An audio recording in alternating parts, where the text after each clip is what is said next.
చంద్రబాబు ప్రభుత్వం medical కాలేజీలను private పరం చేయడాన్ని నిరసిస్తూ పెద్ద ఎత్తున ఇవాళ చలో మెడికల్ కాలేజీ ప్రోగ్రామ్ని నిర్వహిస్తూ ఉన్నారు. అయితే గుంటూరు నుంచి భారీ స్థాయిలో అటు పిడుగురాళ్ళ అటు బాపట్ల వెళ్ళడానికి విద్యార్థులు కూడా రెడీ అయ్యారు. మనతో జిల్లా పార్టీ కార్యాలయం నుంచి ఇక్కడి నుంచి స్టూడెంట్స్ వెళ్తూ ఉన్నారు. ఇక్కడ మరికొద్ది సేపట్లోనే అంబటి రాంబాబు వీళ్ళందరికీ ఈ వాహనాలకి జెండా ఊపి ఇక్కడి నుంచి బయలుదేరుతున్నారు. మనతో అంబటి రాంబాబు గారు ఉన్నారు. సార్, ఈ ప్రోగ్రాం ఎలా చూస్తారు ఏంటి?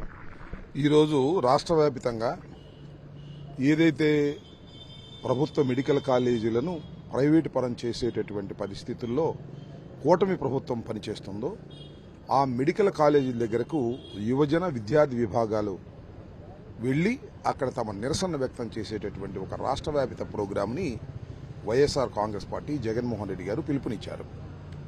దానిలో కేవలం విద్యార్థులు యువకులు మాత్రమే పాల్గొంటారు. మేమేం పాల్గొం, నేను కూడా ఏం వెళ్ళటం లేదు. కాకపోతే వీళ్ళందరినీ ఆర్గనైజ్ చేసి అక్కడికి పంపించేటటువంటి కార్యక్రమం చేస్తున్నాం. సరే, ఉదయం లేవగానే మాకు దర్శనం ఇచ్చింది పోలీసు వారు. మా ఇంటి దగ్గర పోలీసు వారు ప్రత్యక్షమయ్యారు. ఏంది స్వామి ఇప్పుడు వచ్చారంటే, సార్ మిమ్మల్ని హౌస్ అరెస్ట్ చేయాలని వచ్చాము, నోటీస్ ఇవ్వాలని వచ్చామన్నారు. నేను ఆఫీస్ దగ్గరికి వెళ్తున్నాను, అక్కడ రమ్మన్నాను, మరి ఇక్కడికి వస్తారేమో చూస్తాను. నేను ఇక్కడ ప్రధానంగా చెప్పదలుచుకున్నది ఏంటంటే, పేదవాడికి వైద్యం, పేదవాడికి విద్య, వైఎస్ఆర్ కాంగ్రెస్ పార్టీ 5 సంవత్సరాల కాలంలో జగన్మోహన్ రెడ్డి గారు ప్రధాన ధ్యేయంగా పెట్టుకున్న ఈ 2 అంశాలు. సరే, ఇక ఆరోగ్యశ్రీ అనేది రాజశేఖర రెడ్డి గారు ప్రసాదించినటువంటి వరం. మెడికల్ కాలేజు ప్రతి జిల్లాకి, ప్రతి పార్లమెంటుకి ఒకటి ఉండాలని భావించి కేంద్ర ప్రభుత్వం యొక్క సహకారంతో చాలా ఆల్మోస్ట్ ఆల్ ప్రిపేర్ అయిపోయాయి. కొన్ని నిర్మాణంలో ఉన్నాయి. వీటన్నిటినీ కూడా నారా చంద్రబాబు నాయుడు గారి ప్రభుత్వం ప్రైవేటు వ్యక్తులకు దారాదత్తం చేసేటటువంటి కార్యక్రమం చేపట్టారు. దారాదత్తం అంటే కిక్ బ్యాగ్స్. సుబ్బారావు, పొల్లయ్య, ఆయనకున్నటువంటి తాబేదారులు, పెట్టుబడిదారులు ఎవరైతే ఉన్నారో వాళ్ళందరినీ పిలిచి వాళ్ళకి ఈ కాలేజీలు అమ్మి దాని నుంచి డబ్బులు వసూలు చేసుకునేటువంటి కార్యక్రమం ఒక నీచమైన కార్యక్రమం.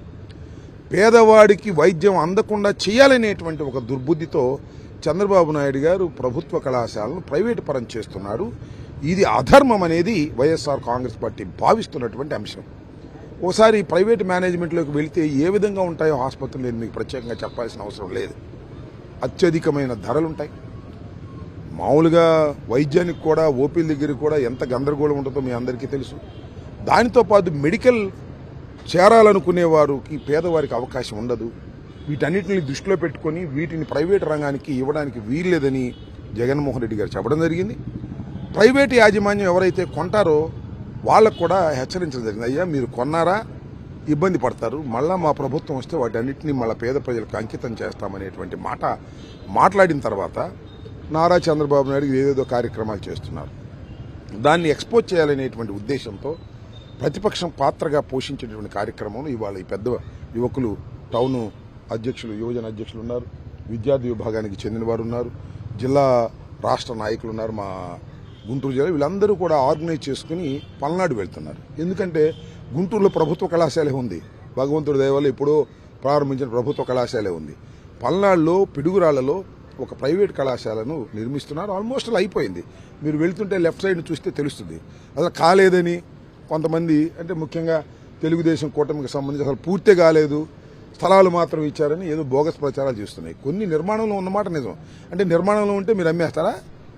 పూర్తయినా అమ్ముతారు, నిర్మాణంలో ఉన్నాయి అమ్ముతారు. అసలు వాట్ ఈజ్ యువర్ స్టాండ్? పేద ప్రజల పక్షాన మీరు ఉంటారా, పెట్టుబడిదారుల పక్షాన మీరు ఉంటారా? అదేమంటే పెట్టుబడిదారులు రాకుండా జగన్మోహన్ రెడ్డి గారు అడ్డం పెడుతున్నారు. మెడికల్ కాలేజీలకు పెట్టుబడిదారులు నాకు అర్థం కాలేదు. ఏదో కంపెనీ పెట్టమను, లేదన్నా ఒక ఇండస్ట్రీ పెట్టమను, వాళ్ళు పెట్టుబడిదారులు. మెడికల్ కాలేజీ కొనేవాళ్ళు పెట్టుబడిదారులు ఎట్ అవుతారు? మీకు డబ్బులు ఇచ్చే కార్యక్రమం చేస్తున్నారు. వీటిని మేము సహించాం. వీటిని ప్రైవేటు పరం కాకోకుండా విద్యార్థులు, అదేవిధంగా యువకుల సహకారంతో వైఎస్ఆర్ కాంగ్రెస్ పార్టీ పోరాటం చేస్తుంది. వీటిని ఎట్టి పరిస్థితుల్లో ప్రైవేటు రంగానికి వెళ్ళనివ్వకోకుండా ప్రయత్నం చేస్తాం. ప్రజలకు కూడా దీన్ని వివరంగా వివరిస్తాం. ప్రజలు కూడా అర్థం చేసుకోండి. ఇది దుర్మార్గమైనటువంటి కార్యక్రమాలు చేస్తున్నారు. అదేమంటే మేము ఇవాళ వెళ్తున్నామంటే పోలీసులు రెడీగా అక్కడ ఉన్నారు. చూడండి, పోలీసులు, ఆ పోలీసులు రెడీగా ఉన్నారు ఆఫీస్ దగ్గర. మా ఇంటికాడ పోలీసులు ఉన్నారు. ఇక్కడే కాదు, నూరి ఫాతిమా ఇంటికాడ పోలీసులు ఉన్నారు. లేకపోతే అందరు ఎమ్మెల్యేల దగ్గర పోలీసులు ఉన్నారు. మేమే వెళ్ళట్లేదు, అందరికీ మనవి చేస్తున్నా. మేము ఈ కార్యక్రమం పూర్తిగా విద్యార్థి, అదేవిధంగా యువజన విభాగాలకు అప్పచెప్పాం. మా పార్టీకి సంబంధించిన వాళ్ళు మాత్రం వెళ్తారు, మేము ఎవరు వెళ్ళము. ఇది అర్థం చేసుకోకుండా ఏదో పిచ్చి పిచ్చి చేష్టలు పోలీసులను ఉపయోగించే కార్యక్రమాలు చేస్తున్నారు. ఇలాంటి పిచ్చి చేష్టలకు చంద్రబాబు నాయుడు గారి పిచ్చి చేష్టలకు వైఎస్ఆర్ కాంగ్రెస్ పార్టీ విద్యార్థి విభాగం కానీ యువజన విభాగం కానీ భయపడదని ఈ సందర్భంగా చెప్పదలుచుకున్నారు.